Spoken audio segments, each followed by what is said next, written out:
नमस्कार विद्यार्थी मित्रांनो, अद्विक करिअर अकॅडमीच्या यूट्यूब चॅनलला आपलं सगळ्यांचं मी स्वागत करतो. आपण मॅप पॉइंटिंग वर्कबुक सिरीज सुरू केलेली आहे आणि त्याचा 5वा भाग आपण बघतोय. यामध्ये भारताचा आणि महाराष्ट्राचा भूगोल याची संपूर्ण तयारी आपण मॅपिंगद्वारे करून घेणार आहोत. तर ज्या कोणी विद्यार्थ्यांनी या सिरीज बघितली नसेल त्यांनी मागचे व्हिडिओ पण जाऊन बघा आणि आपल्या यूट्यूब चॅनलला लाईक अँड सबस्क्राईब करायला विसरू नका. तर चला सुरुवात करूया आजच्या या 5व्या भागात. आणि आपण आजचा जो मॅप बघणार आहोत तो बघणार आहोत महाराष्ट्राची नैसर्गिक सीमा. तर चला महाराष्ट्राच्या नैसर्गिक सीमा कोणकोणत्या आहेत, कशा लागून आहेत ते आपण बघणार आहेत. तर बघा, पहिले आपण सुरुवात करूया महाराष्ट्राच्या उत्तर सीमेपासून. महाराष्ट्राच्या उत्तरेला आपल्याला माहिती की सातपुडा हा सगळ्यात महत्त्वाची नैसर्गिक सीमा व्यापतो. आणि या सातपुडा पर्वतामध्येच अमरावती जिल्ह्यामध्ये आपण जर गेलो तर त्या ठिकाणी गाविलगड टेकड्या आहेत. अमरावती हा प्रश्न बऱ्याच वेळा रिपीट झालेला आहे. खूप वेळा असे प्रश्न एमपीसी सरळ सेवा पोलीस भरतीला विचारले जातात की गाविलगड टेकड्या कोणत्या जिल्ह्यात आहे. त्यानंतर याच ठिकाणी आपल्याला माहिती आहे की चिखलदरा हे थंड हवेचं ठिकाण सुद्धा आहे.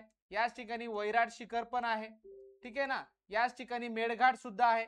हे सगळे अमरावती मधले काय नैसर्गिक सीमा आहे. सातपुडा तर मेजर आहे. त्यानंतर आपण वायव्य दिशेकडे जर आलो तर नंदुरबार जिल्ह्यामध्ये तोरणमाळ डोंगर आहे नंदुरबार मध्ये. आणि नंदुरबार मध्येच आपण जर बघितलं तर त्या ठिकाणी अस्तंबा डोंगर हे सातपुड्यातलं सर्वात उंच शिखर महाराष्ट्रामधलं, ज्याची उंची 1325 मीटर आहे, हे सुद्धा आपल्याला इथंच नंदुरबार मध्ये बघायला भेटतं. त्यानंतर याच ठिकाणी अकराणी टेकड्या आहेत नंदुरबार जिल्ह्यामध्येच बघा परत. त्यानंतर याच ठिकाणी आपल्याला आपण जर विचार केलं तर या ठिकाणी काठी धडगावचं पठार सुद्धा आहे. काठी धडगावचं पठार आहे. मी सगळ्याच सीमा सांगतोय. त्यानंतर आपण जर नाशिक मध्ये आलो तर नाशिक मध्ये सातमाळा डोंगर रांग आहेत बघा. इथं साईडला लिहितो जागा नसल्यामुळे. सातमाळा डोंगर नाशिक जिल्ह्यामध्ये या ठिकाणी आपल्याला बघायला भेटतात. तर असाही प्रश्न येऊ शकतो की सातमाळा डोंगर रांगा कुठे आहेत. तौला शिखरापासून त्या बाहेर निघतात.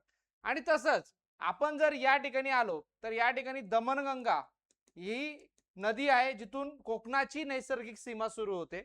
तसंच आपण जर पश्चिमेला आलो तर पश्चिमेला अरबी समुद्र अगदी मोठी नैसर्गिक सीमा आपली तयार करताना दिसतो.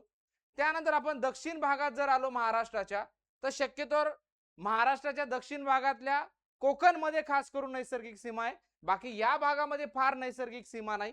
मग नेमकं कोकण मध्ये आपल्याला तेरेखोलची जी खाडी आहे, तेरेखोलची खाडी ही सर्वात मोठी नैसर्गिक सीमा आपल्याला तयार होताना दिसते. तसंच या ठिकाणी हिरण्यकशी नदी सुद्धा आहे जी आपली नैसर्गिक सीमा तयार करताना आपल्याला या ठिकाणी दिसते.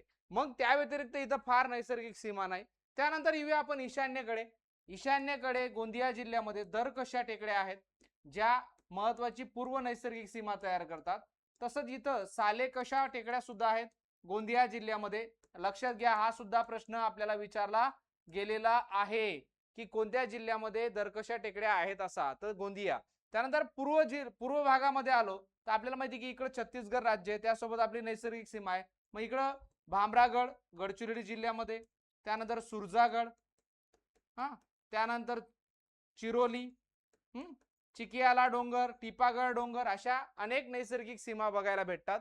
आणि चंद्रपूरमध्ये आपल्याला चांदूरगड आणि चिमूर या सुद्धा डोंगर रांगा बघायला भेटतात. म्हणजे महाराष्ट्राच्या नैसर्गिक सीमांचा जर आपण विचार केला तर ठराविकच नैसर्गिक सीमांनी व्यापलेले आहेत, बाकीच्या आपल्या राजकीय सीमा आहेत.